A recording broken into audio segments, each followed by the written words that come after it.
wabarakatuh. Waalaikumsalam warahmatullahi wabarakatuh. Teman-teman, sebelum kita memulai merojaah, marilah kita berdoa dimulai. Bismillahirrahmanirrahim. Raditu billahi rabba wa bil islami dina wa bi Muhammadin sallallahu alaihi wasallam nabiyya wa rasulah.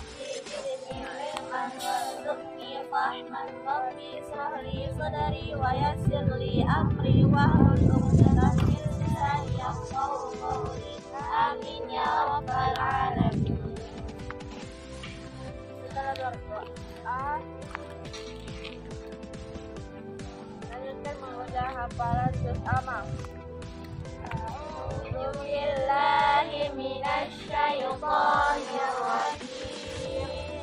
Bismillahirrahmanirrahim. Amma yatasaalun 'anil naba'il 'azim alladzi hum fihi mukhtalifun. Kalla saya'lamun. Thumma kalla saya'lamun. Alam naj'alil arda mihada wal jibala awtada wa khalaqnakum azwaja wa ja'alna nawmakum subata wa ja'alna al-laila libasa. Assalamualaikum warahmatullahi wabarakatuh. Waalaikumsalam warahmatullahi wabarakatuh. Baik, sebelum kita memulai kegiatan pada pagi kali ini, langkah baiknya kita berdoa terlebih dahulu. Berdoa dimulai. Bismillahirrahmanirrahim. Raditu billahi rabba wa bil islami dina wa bi Muhammadin sallallahu alaihi wasallam nabiyya wa rasulah. Rabbi zidni ilman warzuqni fahman. Rabbi shrah sadri wa yassir li amri wa hlul 'uqdatam min lisani yafqahu qawli. Amin ya rabbal alamin.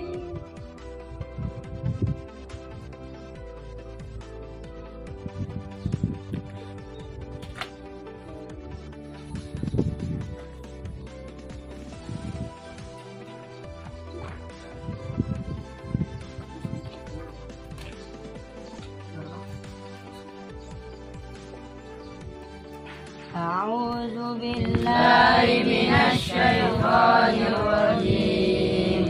Bismillahirrahmanirrahim. Amma yatasaalun 'anil naba'il 'azim alladzi hum fihi mukhtalifun. Kalla saya'lamun. Summa kalla saya'lamun. Alam naj'alil arda mihada wal jibala awtada wa khalaqnakum azwaja wa ja'alna nawmakum subata wa ja'alna al-laila libasa wa ja'alna an-nahara ma'asha wa banayna fawqakum sab'an shidada وجعلنا سراجا وهاجا وأنزلنا من المعصرات ماء ثجاجا لنخرج به حبا ونباتا وجنات ألفافا إن يوم الفصل كان ميقاتا يوم ينفخ في الصور فتأتون أفواجا وفتحت السماء. Bismillahirrahmanirrahim. Assalamualaikum warahmatullahi wabarakatuh. Alhamdulillah, bismillah wa la hawla wa la quwwata illa billah. Allahumma shalli ala Muhammad wa ala alihi wa ashabihi ajmain. Amma ba'du. Ketua yayasan beserta staf sebagai stakeholder pendidikan di Yayasan Ummul Qura, para pengasuh, para guru-guru yang saya hormati, yang menjadi ujung tombak ya, ujung tombak pendidikan di tempat kita ini.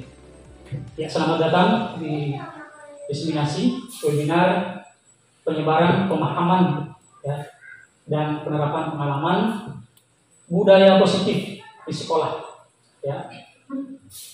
Kenapa ini perlu kita sampaikan sebagai tenaga pendidik, sebagai penanggung jawab pendidikan ya di satuan pendidikan ini? Karena ini sangat penting ya, sangat penting untuk kita ketahui bagaimana kita menghadapi anak didik kita baik di sekolah maupun di asrama. Karena pada hakikatnya kita boarding school ya, sekolah berbasis asrama. Maka budaya positif ini perlu kita ketahui dan perlu kita pahami ya, perlu kita pahami. Ya, dalam diseminasi ini saya akan membagi ke dalam 6 kategori terkait dengan budaya positif ya. Sebelum saya menyampaikan lebih lanjut, Bapak Ibu sekalian, mungkin pernah mendengar atau pernah melihat atau pernah menyaksikan ya, atau mungkin sudah terjadi di tempat kita, dan kita pahami itu baik ya, sebagai budaya positif. Maka sebelum saya lanjutkan, ya Bapak Ibu sekalian mungkin bisa menyebutkan atau bisa mungkin pemahaman lain, apakah itu budaya positif? Ya. Ada ya yang bisa menyampaikan satu saja mengenai budaya positif yang ada di lingkungan kita, di lingkungan satuan pendidikan ataupun lingkungan pondok kita. Yang bisa menyampaikan satu saja mengenai budaya positif. Apakah mengucapkan salam termasuk budaya positif atau negatif? Ya, budaya positif. Bersalaman ya antara guru dengan santri siswa, apakah budaya positif atau negatif? Ya, budaya positif. Banyak ya, banyak hal-hal yang kita dapatkan di lingkungan sekolah kita ya, yang ada di lingkungan pondok ini yang berkaitan dengan budaya positif. Cuma kita tidak tahu ya apakah itu budaya positif atau tidak ya. Yang jelas apakah itu kegiatan yang baik? Itu semuanya kegiatan positif atau budaya positif.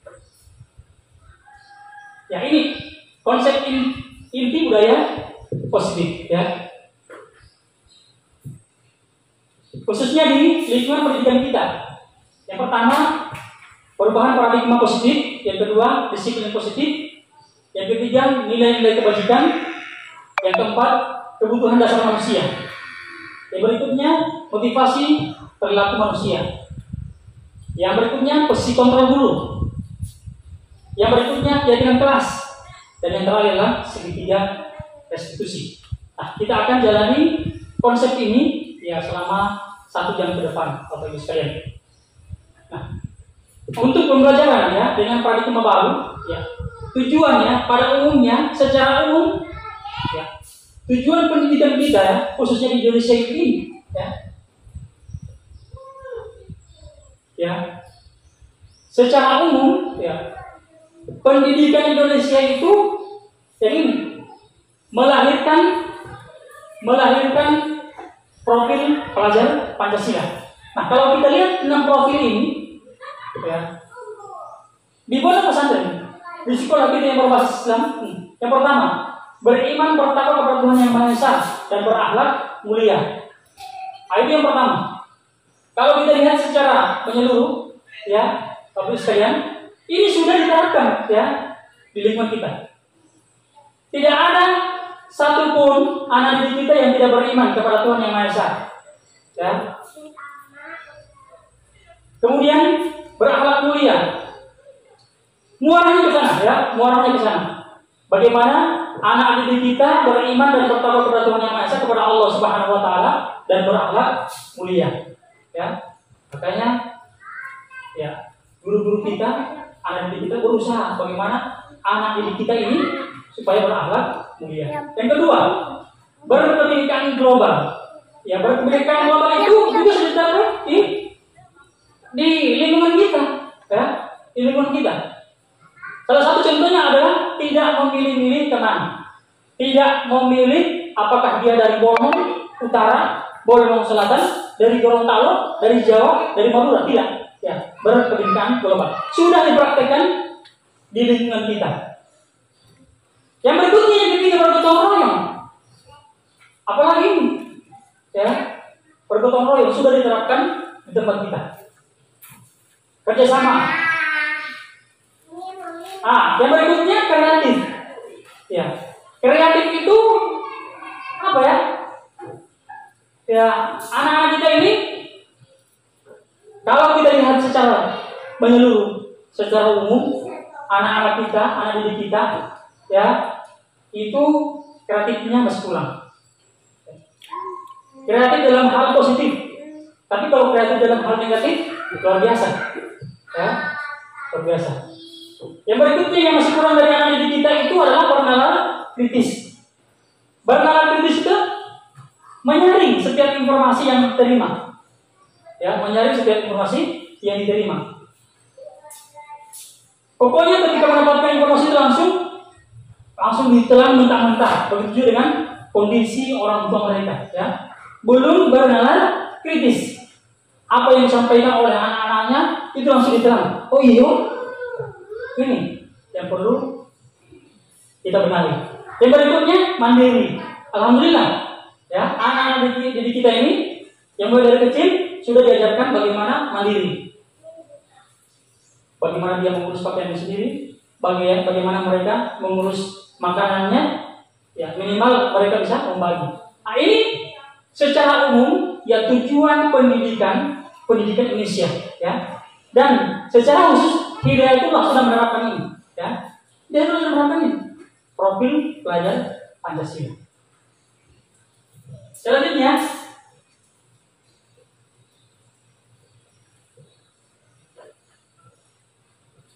ya, yang perlu saya sampaikan dalam kegiatan ini, ya, miskonsepsi terhadap teori kontrol, ya. Nah, ini miskonsepsi adalah kesalahpahaman, ya, kesalahpahaman dalam teori kontrol kita sebagai pendidik, sebagai ustadz, sebagai tenaga pendidik, sebagai guru. Nah, ini yang pertama adalah ilusi bahwa guru itu mengontrol murid. Ya, gambarnya seperti ini. Ya, apakah yang terjadi di sekolah kita seperti ini? Guru mengontrol murid. Pokoknya apa kata guru? Pokoknya, ya. Ya. Ini. Apakah di sekolah kita sudah seperti ini, ya? Kalau misalnya kita lihat, ya, ilusi guru mengontrol murid dengan posisi seperti ini, ya. Guru memegang kendali. Pokoknya murid ikut saja, ya. Kemudian yang berikutnya, ilusi bahwa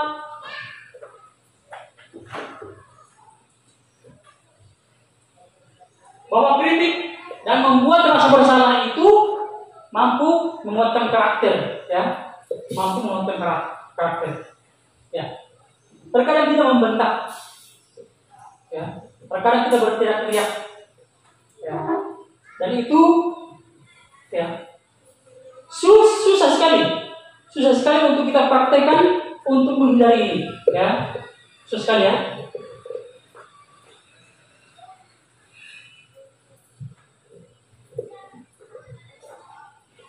Apakah dengan kritik, apakah dengan membuat rasa bersalah mampu menguatkan karakter anak didik kita, ya.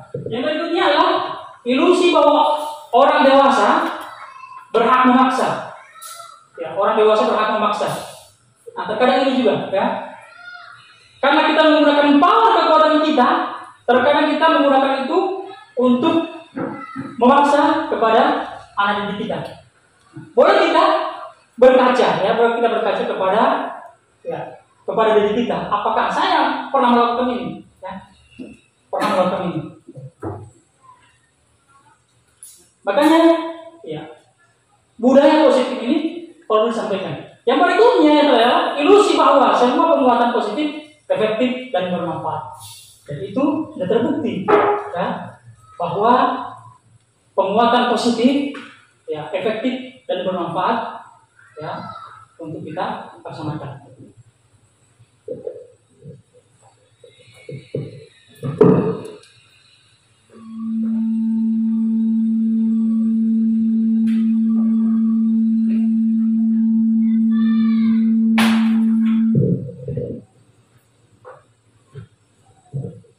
Nah ini dia ya disiplin positif. Ya. Yang pertama di dalam teori kontrol, ya, teori pilihan dari William Glasser itu mengatakan bahwa Anda tidak bisa mengontrol orang lain, hanya Anda yang bisa mengontrol diri Anda. Ya. Kenapa? Terkadang kita ketika menyuruh anak didik kita itu susah sekali. Karena kenapa? Tidak ada yang bisa mengontrol orang lain kecuali dirinya. Ya, kecuali dirinya. Ya. Tidak ada yang bisa mengontrol kecuali diri kita masing-masing. Ya. Semua perilaku memiliki tujuan. Anak-anak tidak belajar, tidak mau ke sekolah, anak-anak terlambat, anak-anak kemudian berkeliaran, itu ternyata semua perilaku memiliki tujuan. Hanya saja kita sebagai pendidik tidak mengetahui tujuan mereka apa. Ya. Kemudian yang berikutnya, yang seharusnya kita, yang model berpikir kita itu adalah menang-menang, bukan menang kalah. Ya. Artinya apa? Kita harus mengetahui dulu apa yang menjadi alasan anak didik kita melakukan demikian. Kita harus mengetahui terlebih dahulu mengapa mereka melakukan itu. Ya, tidak langsung menjustifikasi. Pokoknya kamu ya salah, harus dihukum. Harus harus menang-menang ya. Harus kita dengarkan dari mereka juga. Kemudian berikutnya kolaborasi, kerjasama yang baik dari kita sebagai pendidik dan murid. Selanjutnya dalam teori kontrol, ya realitas kebutuhan kita itu berbeda. Kebutuhan saya dengan kebutuhan Ustadz Yusuf beda. Kebutuhan Ustadz Lukin beda dengan kebutuhan yang kita punya. Antara Ustadz Gofar dengan Ustadz Rahmat beda kebutuhannya. Ibu-ibu tentu saja beda kebutuhannya. Ya. Nah ini yang kemudian diturunkan teori motivasi. Ya. Orang melakukan sesuatu, ya. Orang melakukan sesuatu itu karena ada motivasi ekstrinsiknya. Ya. Motivasi yang dari luar, yaitu untuk menghindari hukuman yang pertama. Yang kedua, untuk mendapatkan imbalan. Terkadang ketika orang melakukan sesuatu, misalnya anak kita cepat-cepat dari asrama untuk berbaris, karena kenapa? Untuk menghindari hukuman. Kemudian yang berikutnya untuk mendapatkan imbalan. Terkadang kita sebagai tenaga pendidik, kita sebagai pengasuh melakukan sesuatu karena apa? Karena untuk mendapatkan imbalan. Ya, ada ini, ada gaji ini, ya, ada bantuan ini, karena ingin mendapatkan imbalan. Jadi motivasi dari luar, ya. Nah, yang paling baik itu adalah yang motivasi intrinsik, motivasi yang berasal dari diri kita. Ya. Kita melakukan sesuatu karena kenapa? Karena untuk menghargai diri sendiri dan menghargai orang lain. Ya. Bukan ingin menghindari hukuman, bukan karena mendapatkan sesuatu. Ya. Apakah sesuatu itu tidak penting bagi kita? Penting juga.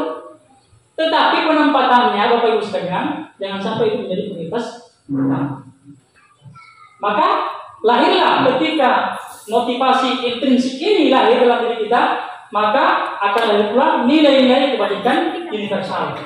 Ya, akan lahir itu. Ketika nilai-nilai kebajikan universal lahir, maka timbullah atau lahirlah keyakinan. Ya. Nah, kemudian yang berikutnya adalah posisi kontrol, akan kita bahas selanjutnya. Nah ini Bapak Ibu sekalian, ya, merubah paradigma stimulus respon kemerdekaan teori kontrol. Ya. Selama ini kita berada pada posisi stimulus respon, ya, tentang dunia pendidikan kita, tentang lingkungan kita berada pada stimulus respon. Artinya apa? Menganggap bahwa kebutuhan kita sama. Ya. Kebutuhan kita sama. Padahal beda, ya. Kebutuhan kita berbeda. Kemudian semua orang melihat hal yang sama. Ya. Semua orang melihat hal itu sama. Padahal ya setiap orang memiliki gambaran yang berbeda. Kita mencoba mengubah orang agar berpandangan sama dengan kita. Tidak boleh, ya. Tidak boleh kita memaksakan bahwa kamu harus berpandangan sama dengan saya. Tidak boleh. Ya, tidak boleh. Kita diciptakan ya, kepala sama hitam, tetapi pandangan berbeda, kecuali yang botak. Ini kita ya, perilaku buruk dilihat sebagai suatu kesalahan. Nah, terkadang Bapak Ibu ketika kita melihat anak-anak kita melakukan kesalahan, melakukan pelanggaran yang terlihat apa? Ya, sebagai suatu kesalahan. Padahal pada teori kontrol, ya semua perilaku itu memiliki tujuan. Bagaimana dengan orang yang mencuri? Anak mencuri ada tujuan. Ada tujuannya kasihan. Kenapa dia sampai mengambil itu? Ya. Kenapa dia sampai melakukan itu? Ada tujuan. Yang berikutnya seperti yang saya sampaikan tadi bahwa orang lain ya dalam stimulus respon orang lain bisa mengontrol saya. Padahal hanya kita yang bisa mengontrol diri kita. Ustaz Yusuf tidak bisa saya kontrol. Ya. Saya tidak bisa mengontrol pengasuh-pengasuh atau guru, tidak bisa. Ya, hanya Anda sendiri, hanya kita sendiri yang bisa mengontrol orang lain. Nah, ini yang merupakan gambaran-gambaran yang terjadi di lingkungan kita. Kita akan masuk pada kegiatan disiplin positif. Ya, sebelum masuk di disiplin positif, ini ya pengertian. Ternyata disiplin itu berasal dari kata disiplina, ya. Disiplina yang berarti belajar, ya. Yang berarti belajar. Disiplin mengacu pada disiplin diri yang memiliki tanggung jawab terhadap apa yang dilakukannya berdasarkan nilai-nilai yang diyakini. Jadi ketika orang sudah disiplin, dia berdasarkan dengan nilai-nilai yang diyakininya. Lagi-lagi, kenapa? Ya, kenapa di awal-awal yang dakwah Islam itu ditanamkan keyakinan, ya, mentauhidkan Allah, ya. Karena itu yang dibangun, ya, nilai-nilai keyakinan. Disiplin positif yang merupakan salah satu cara penerapan disiplin yang bertujuan untuk menumbuhkan kesadaran serta memberdayakan peserta didik tanpa imbalan, penghargaan atau ancaman atau hukuman. Nah, disiplin ini, disiplin positif itu bertujuan itu anak-anak didik kita dalam melakukan hal itu ya, terbebas dari imbalan dan penghargaan, ancaman atau hukuman. Ini pernah terjadi ketika kita menyuruh anak-anak untuk bersihan, ya. Ketika kita menyuruh anak-anak kebersihan, tapi bukan terjadi di sini, ya, di pondok lain, ya, tapi masih satu organisasi. Ketika anak-anak terbiasa kita suruh kebersihan, kita berikan imbalan berupa uang, nanti kamu bersihkan ini ya, ini area kaliannya, dia akan bersihkan, silakan dibersihkan. Tapi kalau sudah selesai, ya, ambil uang untuk beli roti, untuk beli tahu isi. Nah, ternyata ya, penghargaan atau reward atau ancaman itu tidak membuat anak didik kita menjadi disiplin. Ya. Sebagai pendidik, tujuan kita adalah menciptakan peserta didik yang memiliki disiplin sehingga mereka berperilaku mengacu kepada nilai-nilai kebajikan. Ya, nilai-nilai kebajikan. Baik, sebelum saya lanjutkan, ya, teman-teman sekalian, apakah kita pernah melakukan atau menyuruh anak-anak kita ketika melakukan sesuatu? Apakah memberikan imbalan, memberikan reward, atau ancaman atau hukuman? Itu pertanyaan untuk diri kita. oh iya, ternyata selama ini saya ketika menyuruh atau melakukan sesuatu itu ada reward atau ancaman. Ini justru tidak bisa mendisiplinkan atau tidak bisa menimbulkan kesadaran diri terhadap anak didik kita.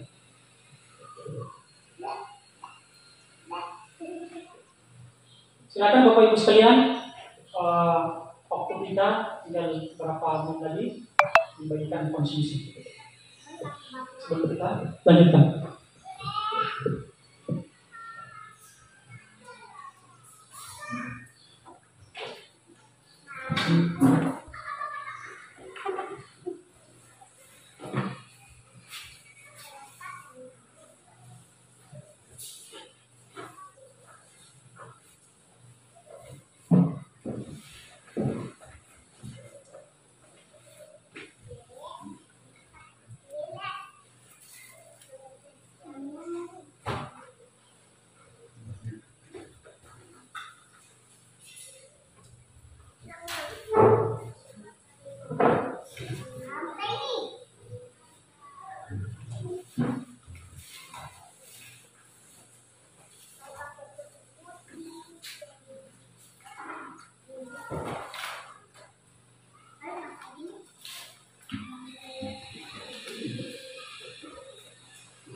Ya, ada yang salah kok? Ada yang salah?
Ya.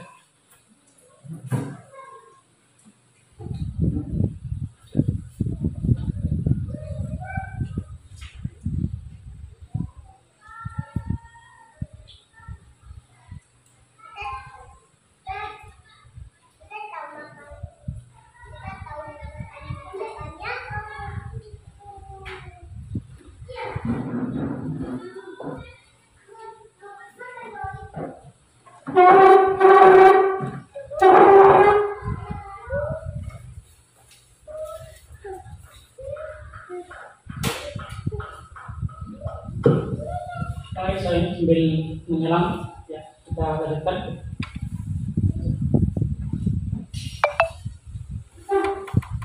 Disiplin positif. Nah, apa sih nilai-nilai kebajikan universal? Ya, nilai-nilai kebajikan universal itu adalah nilai-nilai yang disepakati bersama. Ya, lepas dia dari suku, agama, bahasa maupun latar belakangnya ya. Jadi nilai-nilai kebajikan. Nah, contohnya adalah nilai profil pelajar Pancasila. Nah, ini nilai kebajikan semua ini. Nilai kebajikan semua. Dan Hidayatullah sudah juga yang menetapkan nilai-nilai kebajikan dalam piagam apa itu? Ya, dalam piagam masih ingat ya? Ya, ada nilai-nilai kebajikan yang disepakati bersama. Dan secara khusus juga Hidayatullah telah menetapkan nilai-nilai kebajikan dalam bentuk JNH, ya, yang sudah disepakati bersama. Melapor setiap hari, ya, kegiatan apa yang kita laksanakan. Nah, ini apa namanya? Ini dari pusat, ya, dari pusat baru menemukan ini kita di Hidayatullah sudah menerapkan.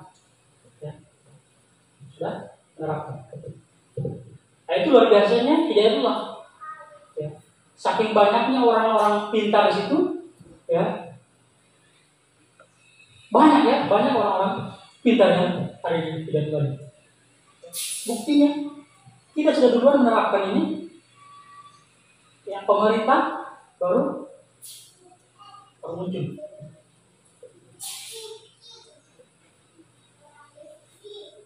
Kemudian kebutuhan dasar manusia. Nanti akan kita lihat posisi kita ada di mana dalam setiap memenuhi kebutuhan.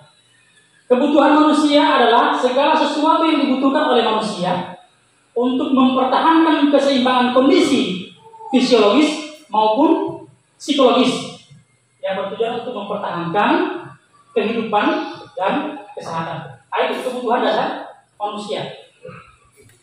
Nah, ternyata setelah dipelajari ada 5 kebutuhan dasar manusia. Yang ini, ya, ada.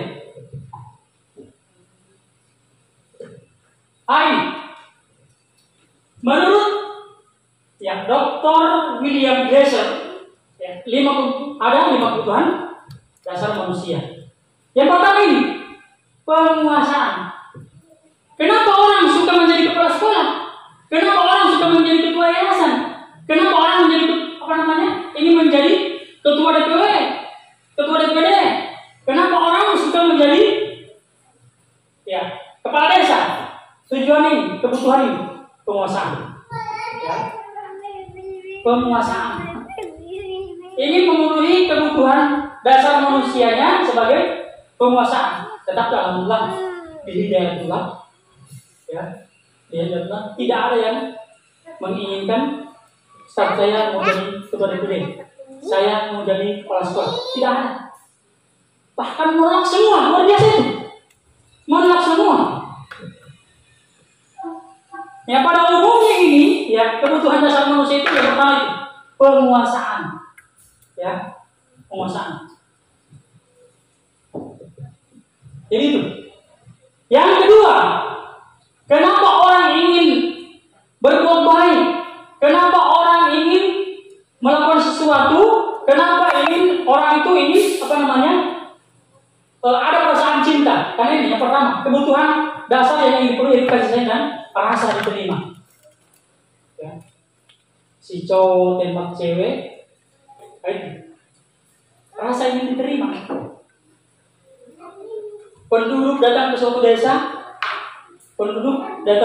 desa, ya. Dia melapor dulu, babuju dulu, ya, membujuk dulu kepala dusun, babuju dulu kepala desa, karena rasa ingin diterima. Tolong berikan saya.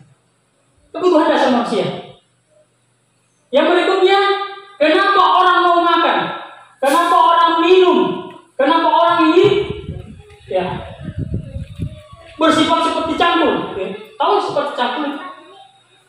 Semuanya dia. Tidak ada. Atau jarang sekali manusia kita temukan, ya, sifatnya seperti skop. Ya, kalau sifatnya seperti skop kan memberi, jarang sekali. Tapi rata-rata bersikap sebagai pacu. Semuanya itu dia. Kenapa? Karena ini bertahan hidup. Yang berikutnya, kebutuhan dasar manusia adalah kebebasan. Kenapa ketika kita membuat aturan, membuat kesepakatan,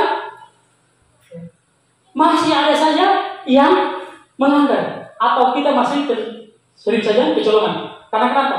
Kebutuhan dasar manusia tentang kebebasan. Saya mau bebas, ya. Mau bebas. Ini kebutuhan dasar manusia. Yang berikutnya yang terakhir yaitu kesenangan. Kenapa orang ingin rekreasi? Kenapa orang ingin pindah dari satu cabang ke cabang yang lain? Ya, ini. Kenapa orang ingin biasa anak santri atau anak didik kita suka colek temannya, karena ini kebutuhan dasarnya, kesenangan, hanya sekedar kesenangan. Jadi ini penting untuk kita ketahui bersama, ya, bahwa ada ternyata 5 kebutuhan dasar manusia. Ya, motivasi perilaku manusia, ya, seperti yang sudah kita sampaikan bahwa untuk menghindari ketidaknyamanan, hukuman, untuk mendapatkan imbalan, penghargaan, untuk menjadi orang yang mereka inginkan dan menghargai dirinya sendiri, ya, dengan nilai-nilai yang mereka yakini. Ini teori motivasi perilaku manusia. Motivasi eksternal untuk menghindari ketidaknyamanan atau hukuman. Ya, ada pertanyaan, kalau saya membakar ini, ya, apa yang akan saya terima? Ya, apa yang akan terjadi ketika saya tidak melakukannya? Mendapatkan imbalan. Apa kira-kira yang saya dapatkan ketika saya mau menjalankan amanah saya? Ini, ya, untuk mendapatkan imbalan. Nah, yang terbaik itu seperti yang sudah disampaikan tadi, ya, motivasi internal atau intrinsik. Nah, ini yang menjadi tujuan disiplin positif untuk menghargai diri sendiri dan menghargai orang lain. Saya akan menjadi orang seperti apa bila saya melakukannya. Nah, ini Bapak Pendidikan Nasional kita mengatakan bahwa merdeka itu, ya, Ki Hajar Dewantara mengatakan, dan ini di zaman penjajahan Belanda, ya, Ki Hajar Dewantara, merdeka itu artinya tidak hanya terlepas dari perintah, akan tetapi juga cakap atau pandai dalam memerintah diri sendiri. Kadang-kadang ada orang begitu, nanti disuruh baru gerak. Kenapa ini dikontrol? Jadi kurikulum merdeka itu, ya, merdeka itu artinya tidak hanya terlepas dari perintah. Artinya kita melakukan sesuatu itu bukan berdasarkan perintah atasan, bukan berdasarkan, ya, perintah aturan, ya. Tetapi sudah kewajiban universal, kesepakatan kita bersama bahwa apa yang saya lakukan ini, ya, berdasarkan keyakinan saya bahwa ini memang tugas saya, bukan nanti ada perintah, ya. Nah, Bapak Ibu sekalian, dengan kalimat yang ini itu mungkin membuat kita kita bisa berkaca, ya, kita berkaca pada diri sendiri. Ya, selama ini saya bekerja ini karena diperintah atau tidak? Selama ini saya mengerjakan sesuatu itu atas kesadaran saya atau atas perintah? Berarti kita belum merdeka. Ya. Berarti kita belum merdeka. Saya tertarik sekali ketika Ustaz Lukir jalan kemana itu, kemudian singgah di mana, di satu pondok, di mana pondoknya walaupun kecil tapi luar biasa bersihnya, ya, luar biasa bersihnya. Apa yang terjadi di sana, ya? Anak-anak itu otomatis melakukan sesuatu, otomatis dalam melaksanakan tugas, ya, karena mereka sudah yakini, ya, sudah tertanam keyakinan itu. Beda dengan kita. Ya, tidak. Karena kenapa? keyakinan itu belum tertanam dalam diri kita. Ya. Kita masih dikontrol oleh orang lain, masih dikontrol oleh ketua yayasan, masih dikontrol oleh kepala sekolah. Jadwal pelajaran dimulai dari jam 7, dari jam 7.30 masuk nanti sudah dekat-dekat bel kedua. Karena kenapa? Kita belum merdeka. Ya. Merdeka itu artinya tidak hanya terlepas dari perintah, ya, akan tetapi mampu, ya, memerintah diri sendiri. Ini kata-kata orang dulu ya, diajar Dewantara ini, dia termasuk juga ulama ini. Konsep disiplin dengan identitas gagal, ya. Kita lihat. Ternyata hukuman itu ini, ya, akan menghasilkan ini, ya, hukuman.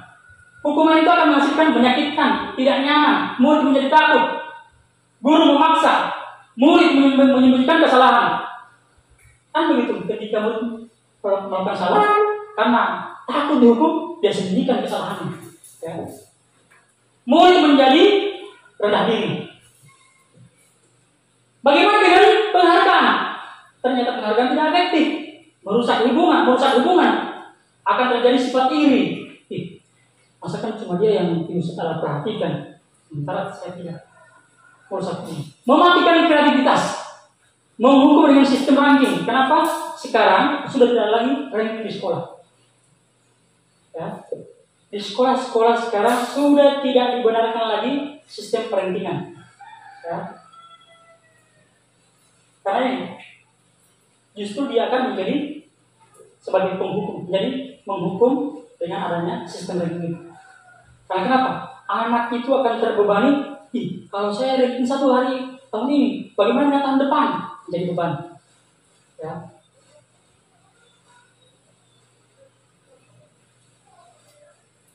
Kemudian penghargaan ternyata bisa merampas, ya, hak menghargai diri murid yang di santri, ya. Perampas hak. Mari kita lihat perbedaan antara hukuman dan konsekuensi. Hukuman itu sesuatu yang menyakitkan harus terjadi. Ya, kalau sudah dihukum pasti sakitan itu.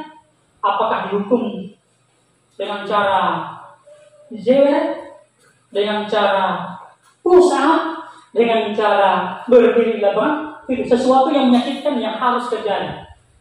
Kalau konsekuensi, sesuatu harus terjadi. Ketika dia tidak melaksanakan tugas, ada konsekuensi. Yang berikutnya, hukuman membuat anak sakit, ya, baik fisik maupun hati, untuk jangka waktu yang cukup lama. Terkadang ya, anak kita ketika selesai dari sini masih ada merasa, itu dendam. Sering saya begitu, ketika di kota, anak-anak yang dari sana itu, ada sakit hatinya, dia bilang, awas, kalau mau pergi di kampung, boleh, awas. Karena itu, ya, hukuman itu membuat anak sakit, baik fisik maupun hati. Ya.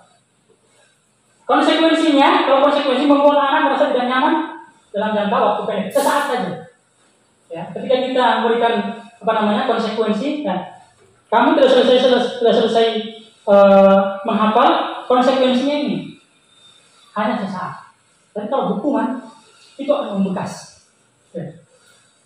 Hukuman, ya, anak itu akan menjadi membenci kedisiplinan, ya, dengan hukuman. Dia benci kedisiplinan. Kalau konsekuensi, anak menghargai disiplin. Hukuman, ya, bisa terjadi karena paksaan, ya, paksaan, dipaksa. Kalau konsekuensi itu karena adanya stimulus atau tanggapan. Yang berikutnya, hukuman itu mendorong anak menyakiti diri sendiri. Ya, mendorong anak menyakiti diri sendiri. Nah, ini Bapak Ibu sekalian, ya, perbedaan hukuman dan konsekuensi. Nah, Yang terjadi di lingkungan pendidikan kita juga seperti ini. Bukan hanya di lingkungan kita, tapi hampir seluruh Indonesia ya, terjadi seperti ini. Nah, Bapak Ibu sekalian, saya ingin meminta tanggapan dari Bapak Ibu terkait dengan ini. Ya, Bapak Ibu tinggal menyebutkan apakah ini hukuman atau konsekuensi. Ya. Yang pertama, mencatat 100 kali di dalam buku kalimat saya tidak akan terlambat lagi. Apakah ini termasuk hukuman atau konsekuensi? Dijawab apa ini? Ya. Hukuman atau konsekuensi? Hukuman. Oke, ada hukuman, ada konsekuensi. Yang kedua, lari mengelilingi lapangan. Ya, basket kan tidak ada basket atau pusat. Ya. 2 kali karena terlambat hari sekolah. Ini hukuman atau konsekuensi? Ya, hukuman. Murid diminta untuk push-up 15 kali karena tidak menggunakan masker ke sekolah. Hukuman atau konsekuensi? Hukuman. Menggantikan kertas tugas teman yang telah dicoret-coret. Konsekuensi. Membersihkan tumpahan air di meja tulis karena tersenggol pada saat belajar. Oke, konsekuensi. Murid disuruh untuk mengenakan sepatu seharian di sekolah karena tidak mengenakan sepatu hitam. Hukuman atau konsekuensi? Ya. Tidak mengenakan sepatu, ya. Tidak mengenakan sepatu seharian di sekolah karena tidak mengenakan sepatu hitam. Artinya peraturan sekolah harus menggunakan kode hitam. Hukuman atau konsekuensi? Yang terakhir, lari mengelilingi lapangan basket 2 kali karena terlambat 10 menit untuk pelajaran PJOK. Hukuman atau konsekuensi? Mari kita lihat jawaban Bapak Ibu sekalian. Ya. Ternyata mencatat 100 kali dalam buku dengan kalimat saya tidak akan terlambat, itu termasuk hukuman. Kita sudah tahu bersama bahwa hukuman itu ya, menyembuhkan itu lama. Ya. Lari mengelilingi lapangan karena terlambat hari di sekolah, ternyata hukuman. Murid diminta push-up 5 kali karena tidak menggunakan masker di sekolah, hukuman. Menggantikan kertas, konsekuensi. Membersihkan tumpahan air, konsekuensi. Murid disuruh untuk tidak menggunakan sepatu seharian karena tidak menggunakan sepatu hitam, hukuman. Bukan konsekuensi. Kemudian yang terakhir dari konsekuensi. Nah, Bapak Ibu, kita dari sini bisa membedakan mana hukuman, mana konsekuensi. Ini konsep disiplin dengan identitas sukses. Ya. Tadi sudah dijelaskan, kalau kita tidak menghukum, kalau tidak bisa memberikan penghargaan, terus apa yang dilakukan oleh guru? Ini, ya, konsep disiplin dengan identitas sukses. Konsekuensi kita sudah dapat. Nah, yang harus kita lakukan, ya, yaitu dengan cara restitusi. Ketika anak-anak melakukan kesalahan, kita hadapi dengan restitusi. Dengan restitusi, ya murid atau santri itu bertanggung jawab untuk perilakunya. Yang kedua, murid akan memecahkan atau fokus pada pemecahan masalah yang dihadapi. Yang ketiga, murid akan menghargai, menghormati dirinya dan orang lain. Yang keempat, ya, murid itu sebagai pemegang kontrol. Dan terakhir, murid bersemangat memperbaiki kesalahan. Nah, kita pasti bertanya, apa ini restitusi ini? Ya, restitusi. Nah ini, restitusi itu adalah proses menciptakan kondisi bagi murid atau santri untuk memperbaiki kesalahan mereka, sehingga mereka bisa kembali pada kelompok mereka dengan karakter yang lebih kuat. Nah, itu restitusi. Jadi ketika ada anak-anak melakukan kesalahan, itu dipanggil, ditanya alasannya kenapa, kemudian ditanya apakah baik itu untuk kamu, ya, rata-rata kita tidak melakukan itu, pokoknya kurang aja ya. Pokoknya salah, salah. Mencuri itu salah. Ciri-ciri restitusi. Jadi bukan untuk menebus kesalahan, namun untuk belajar dari kesalahan. Setiap orang ya, tidak terlepas dari kita sebagai guru, saya sebagai kepala sekolah, pasti ada kesalahan. Ya. Maka saya harus belajar dari kesalahan itu. Ya. Jadi menebus kesalahan bukan menebus untuk bukan untuk menebus kesalahan, tetapi untuk belajar dari kesalahan. Restitusi itu memperbaiki hubungan. Ya. Kemudian memberikan tawaran bukan paksaan. Ya. Restitusi menuntun untuk melihat ke dalam diri. Maksudnya begini, ketika anak-anak kita panggil dengan pemecahan masalah menggunakan restitusi, ya. Jadi melihat ke dalam diri. Jadi anak itu dipanggil dan diajak ngobrol. Coba, mencuri itu baik atau tidak? Pasti dia menjawab, tidak baik Ustaz. Ya, tidak baik Ustaz. Kalau tidak baik, coba ya, apa kira-kira yang terjadi kalau misalnya kamu mencuri, ya langsung dihukum orang, langsung mati saya Ustaz. Ya. Jadi lihat dulu ke dalam dirinya, coba begini. Terus apa yang akan kamu lakukan ya? Karena ini tidak baik. Ya. Kalau karena ini tidak baik, apa yang akan kamu lakukan ke depan?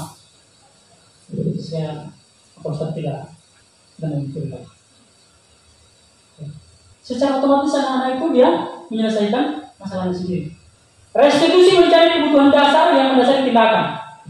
Restitusi adalah cara yang paling baik karena diajak dua arah bukan satu arah. Ya. Restitusi fokus pada solusi, ya mengembalikan murid yang berbuat salah pada kelompoknya. Terkadang kan ketika ada anak-anak yang sudah salah itu bisa dikucilkan. Nah dengan restitusi itu akan kembali pada kelompoknya.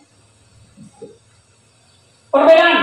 Nah ini Bapak Ibu, ketika perbedaan antara hukuman, konsekuensi dan restitusi, mana yang paling baik ya?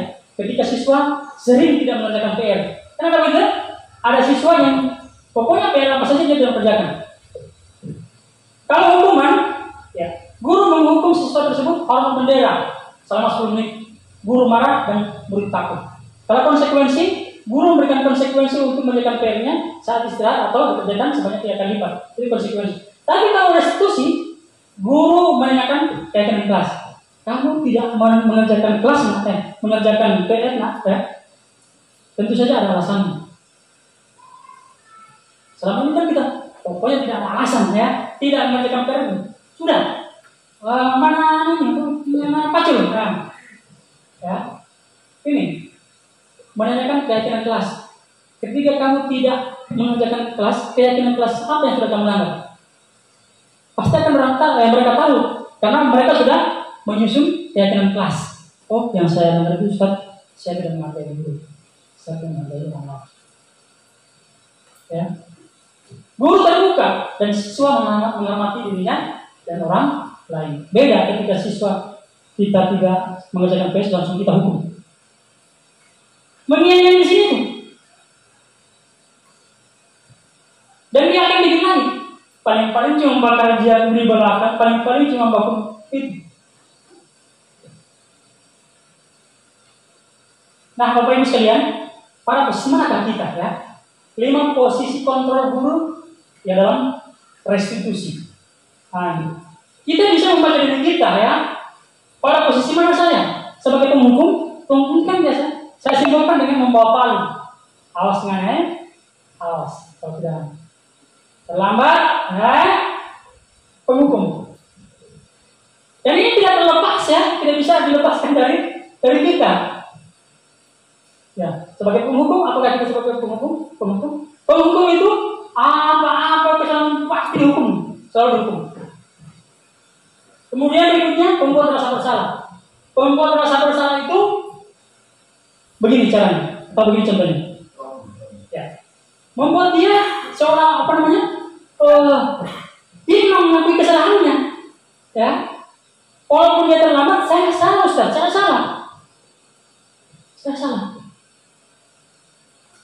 memberikan penghukum, ya. Pokoknya. Yang kedua, yang ketiga, posisi kontrol kita sebagai teman. Tahu kan? Gaya bicara teman dengan teman. Cobalah, ya. Kenapa aneh ini tamat terus, ya? Cobalah, itu. Nah, itu teman. Susah sekali memang kita praktekkan ini, susah sekali, ya. Susah sekali. Yang berikutnya, kontrol kita sebagai pemantau. Ya. Yang berikutnya adalah kontrol kita sebagai manajer. Mana yang terbaik kita lakukan? Kita lihat. Nah, ini. Sudah ada kata-kata ini, ya. Kalau sebagai penghukum, ini. Pokoknya ya, waktunya aturan sekolah. Setelah itu berdiri di depan barisan, ya. Kalau sebagai pemantau atau pembuat bersalah, ini kata-kata yang keluar dari guru yang yang menghadapi siswa dengan membuat rasa bersalah. Berapa kali Bapak harus beritahu kamu, nak, ya? Berapa kali harus bisa kasih tahu, ya? Ustaz kecil sama. Nah, itu sebagai pembuat bersalah. Jadi kalau misalnya Ustaz kecil sama, itu artinya sebagai pembuat bersalah. Maka secara otomatis itu anak-anak itu akan merasa bersalah, ya kan? Merasa bersalah. Pemantau, ya. Pemantau itu karena dia sudah baca aturan, oke, kamu sudah melanggar. Ya, kamu sudah melanggar. Ditanya apa peraturan yang kamu melanggar dan apa konsekuensinya. Nah, itu pemantau. Nah, kalau teman pasti seperti ini. Ada yang tertib, ya. Buat ibu guru, buat ustaz tangga. Kali ini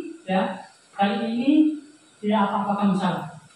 Ya, mempraktekannya susah sekali. Susah. Sebenarnya tidak susah, cuma karena kita belum terbiasa. Yang berikutnya adalah manajer. Nah, kalau manajer itu, dia bertanya dulu. Dia panggil anak itu. Nah, ini. Kamu tahu enggak kenapa Ustaz panggil? Ya, dipanggil. Ya, tahu Ustaz. Apa kesalahanmu? Tahu kesalahanmu? Iya Ustaz. Saya telah melakukan. Kalau manajer seperti itu, ya, dia tidak menggunakan palu. Nah, Bapak Ibu sekalian, ini yang menjadi 5 posisi kontrol. Apakah kita termasuk penghukum, pemantau, teman? Ya, hanya kita sendiri yang bisa menjawab itu. Ini 5 posisi kontrol, ya. Hasilnya pun akan ada, ya.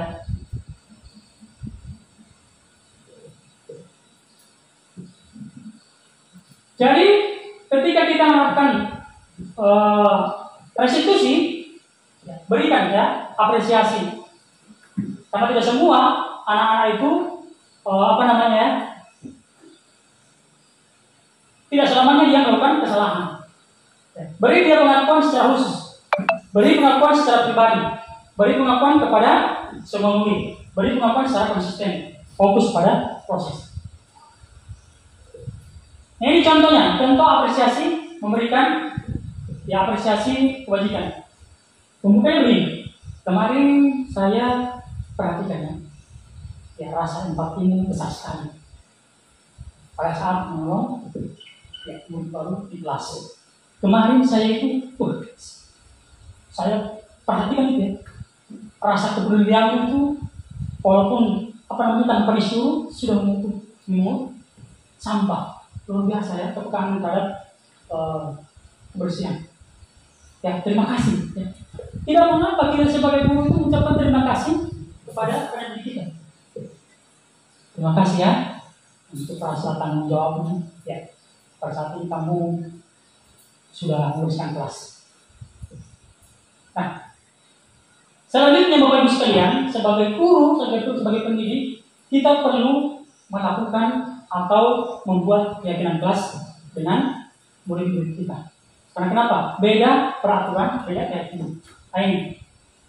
mengapa keyakinan kelas? Mengapa tidak peraturan kelas saja? Tentu peraturan yang keyakinan itu beda, ya. Pokoknya beda. Mengapa kita memiliki peraturan tentang menggunakan helm saat mengendarai kendaraan roda 2 atau motor? Ya, peraturan itu Pak. Tapi kalau sudah keyakinannya adalah keselamatan. Ya, itu keyakinannya. Kalau cuma sekedar peraturan, orang bisa tidak pakai helm. Ya, tapi kalau keyakinan, dia akan menggunakan helm pada saat bermotor. Mengapa kita memiliki peraturan tentang menggunakan masker dan cuci tangan setiap saat, ya, pada zaman COVID ini? Karena keselamatan atau kesehatan. Itu keyakinannya. Ya, kemarin saya sudah membuat kesepakatan keyakinan kelas dengan murid-murid. Ya.